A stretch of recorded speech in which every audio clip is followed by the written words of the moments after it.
Open Educational Resources, or OER. What are they, and why should you use them in your courses? Today, we'll answer that question. But first we have to ask, why? There's a problem in higher education today, the problem of high textbook costs. Students today are having a rough time affording all the costs of higher education, and textbooks are a big part of that. According to the Bureau of Labor Statistics, textbook costs have risen 88% over the last decade, more than 3 times the rate of inflation. These high costs can have a huge impact on students, causing them to drop classes and even majors. In fact, some students have reported not buying the textbook they need for a class just because they know they can't afford it. It's not worth the cost. So what's the answer to this problem? Well, one answer is open educational resources. Open educational resources are educational materials like syllabi, workbooks, textbooks, and videos that are openly licensed and freely available to use and reuse online. The open licenses used for OER give users more freedom to work with the resources than copyright law usually allows. The most common open licenses for OER are Creative Commons licenses. These customizable licenses show users what they're allowed to do with your resource. Can they edit it, sell an adapted version of it, combine it with other materials? These licenses make the answers clear. Now, you might wonder, do OER really help students? Well, having freely available resources removes the roadblock that high textbook costs place on education and makes the materials more accessible for everyone.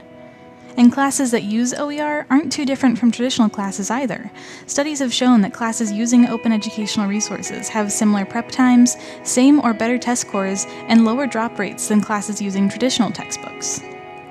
It just makes sense. If students aren't scared and worried about affording their course materials, they're able to put the time and effort into their classes that they need to succeed. Now let's look at how you can use these resources. You have 4 options when you want to use an open educational resource in your class.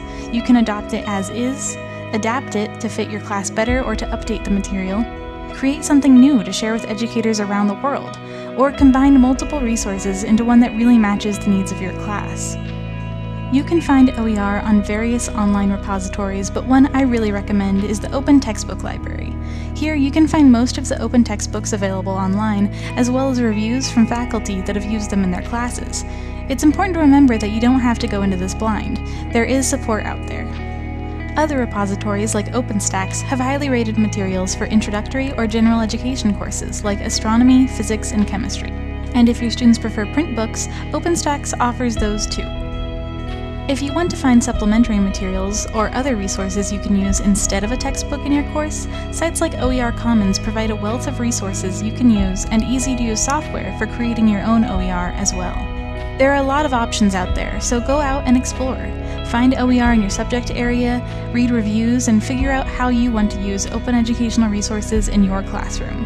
If you get stuck, contact us, your librarians. We can always help in some way. That brings us to our final point, library support. On average, librarians are going to be the most knowledgeable people on your college campus about open educational resources, and the most excited to talk about it. If your subject librarian doesn't know much about them, ask a scholarly communication librarian. Odds are there is someone in the library who can answer your question.